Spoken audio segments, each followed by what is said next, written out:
Assalamu alaikum. Welcome to NTV Europe's weekly chat show, Talking Point. I'm your host, Syed Neaz Ahmed.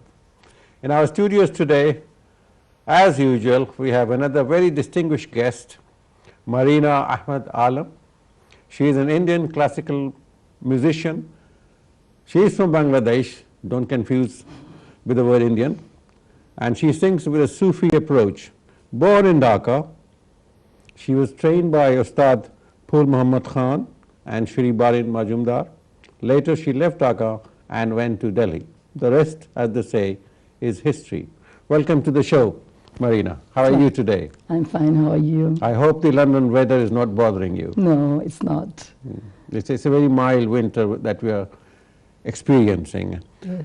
Marina, for the benefit of our viewers and for me, would you like to tell us something? When did this journey begin, this musical journey?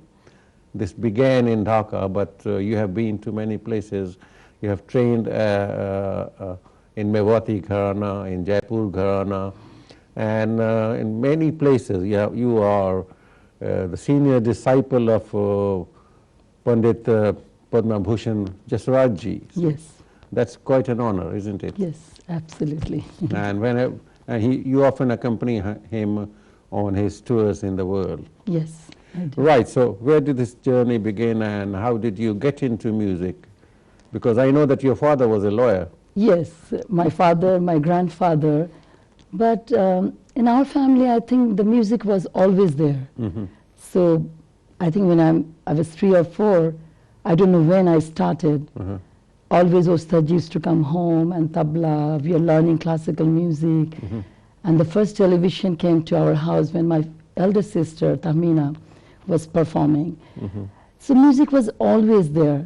And I don't know how I really love classical music, because my other brothers and sisters, they were learning Ravindra Sangeet, Nazrul, and classical. But I always loved classical.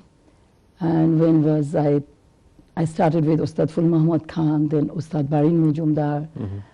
And when I was 12, 13, I started telling my father that I have to go to India. Right. And my father said, no, you have to go to Shantiniketan then. I said, no way, I'm going to Lucknow.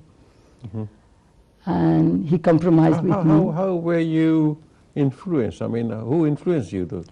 You I felt think- that you have to go to Lucknow and not Shantiniketan to learn I something think for different. classical music, I heard Ragar Brothers, I heard so many other artists. And my guru, Ustad Barin Majumdar, he was from Lucknow Morris College. So then my father said, no, not Lucknow, Lucknow is too far. So Delhi.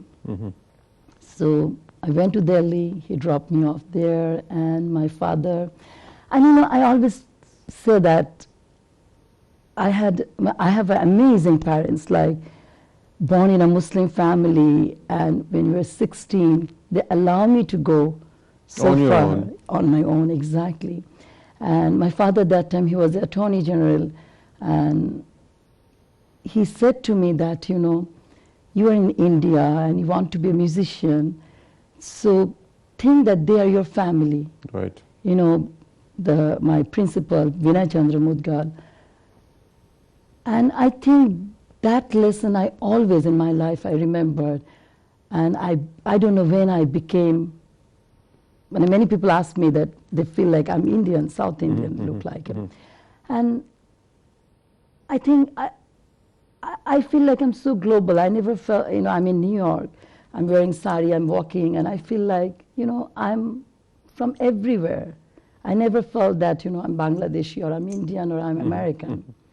Because music has no boundaries. Yes, music has no boundaries. And then, of course, when I was in Delhi music school, I really never, I understood that, you know, if I really want to be a musician, then school can't give me that music, what I really want to be. Right. And then I met Pandit Jasraj and many artists.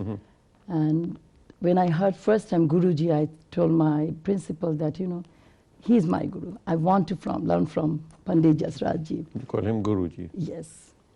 And then eventually in 1988, I joined with him. And then my journey started with him. And again, then I moved to America. And What do you have to do to learn classical music? Do you have to have any special aptitude, talent to learn classical music? Because a lot of people have music in their blood and they go to this pop music without the benefit of learning the ragas. I think, it's ultimate music is a classical music. And when I sing classical, I just feel like I have a connection. I have like direct connection with God. And I just, I can spend my whole day, my whole life. I don't know. I love light music and any music.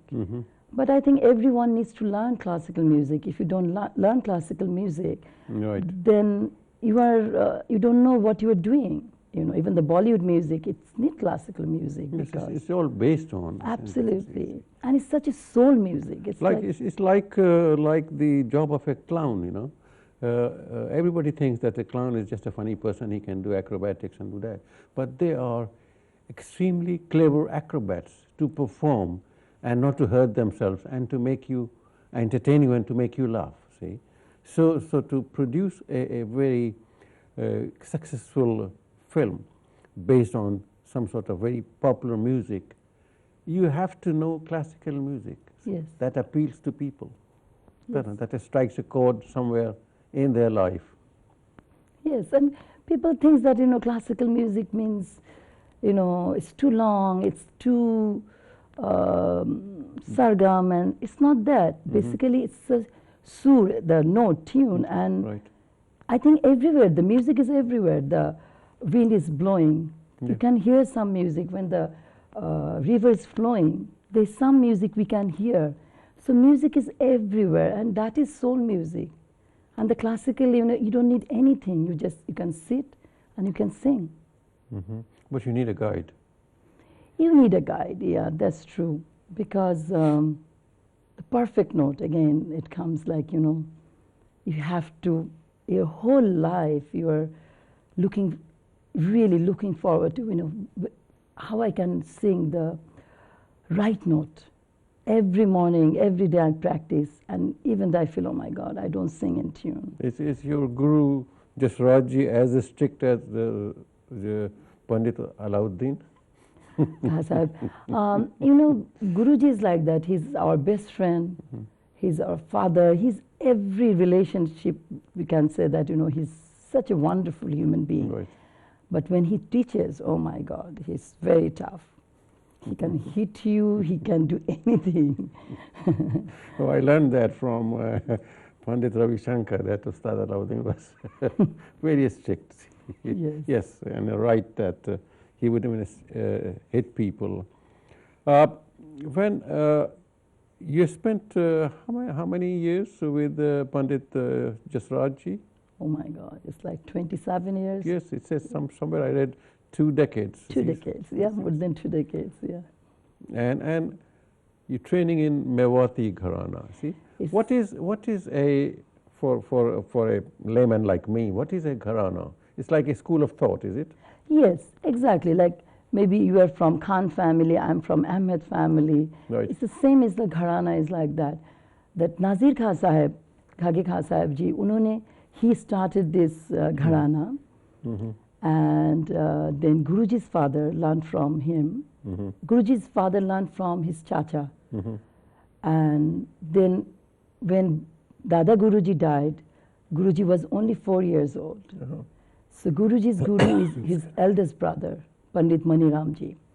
So, and that's the way Gharana comes. And then I'm teaching many students. So basically they're in Mewati Gharana because my Gharana is Mewati. So I'm Mewati Gharana as one of the person. So my students will carry from them, their students will carry. So that's called Gharana. But you also learned Jaipur Gharana. Jaipur Gharana. So, but would you sing the same song, the same raga, when you're singing as a member of a Mewati Gharana rather than Jaipur Gharana or Patiala Gharana? Yeah, the same rag. Rag is like, the same rag. Suppose I'm performing Yaman rag and you are singing Yaman. You will see that's a completely different because the approaching, the treatment of the raga. Right. So that is the different. And then when I went to Jaipur Gharana, it was hard. It wasn't easy because Mewati Gharana is a very soft, very spiritual, very spiritual journey if you really listen to Mewati Gharana. Jaipur Gharana is a very laikari, lot of laikari.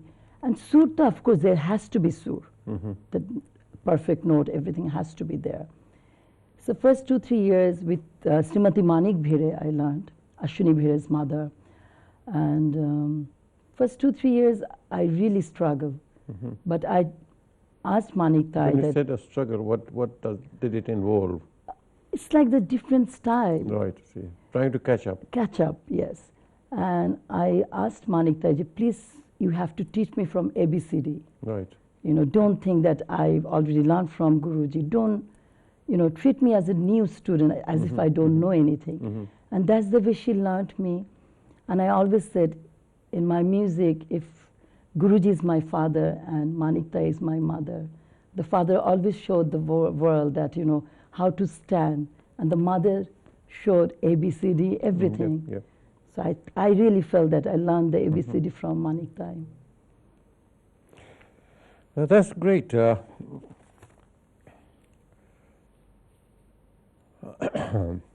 Marina, you have a wide repertoire and also you perform Tumris, ghazals and sacred or Sufiana music, see.